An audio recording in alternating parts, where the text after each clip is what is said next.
আবার অনেক ভিডিও নিয়ে আপনাদের সাথে দেখা হবে, আপনাদের সাথে অনেক গাছপালা নিয়ে দেখা হবে। ততক্ষণের জন্য টাটা। দর্শক বন্ধু ভালো থাকবেন। দেখুন গাছটাকে আরেকবার আপনাদেরকে ফাইনালি দেখিয়ে দিই। এটা এখনও হবে, এটা এখনও হয়নি। দেখুন কত সুন্দরভাবে দেখিয়ে দিলাম আপনাদেরকে কেমনভাবে এটাকে করতে, মানে কেমনভাবে আপনি যত্ন করবেন, কেমনভাবে একে পরিষ্কার করবেন, কেমনভাবে কি করবেন আপনাদের প্রত্যেককে আমি দেখিয়ে দিলাম। একটু সার দিয়ে দিয়েছি, ফার্মি কম্পোস্ট দিয়ে দিয়েছি, দিয়ে জায়গাটাকে ভালোভাবে, গাছের জায়গাটাকে ভালোভাবে পরিষ্কার করে দিয়েছি। এই গাছটা অনেকে আপনারা দেখেছেন, দেখেন নতুন নতুন ব্রাঞ্চ বেরোচ্ছে। গাছটা 1 বছর থেকে 2-3 মাস বয়স হয়েছে, তার মধ্যে কিন্তু গাছটা অনেক সুন্দরভাবে গ্রো করেছে এবং দেখতেও খুব ভালো লাগছে। আপনাদের পুরো যত্নটা দেখিয়েছি। ভালো লাগলে আপনারা আমাকে কমেন্ট করবেন।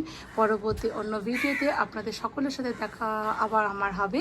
ততক্ষণের জন্য সবাই ভালো থাকুন, সুস্থ থাকুন এবং আমার সাথে যুক্ত থাকুন। পরে দেখা হবে, ততক্ষণের জন্য টাটা।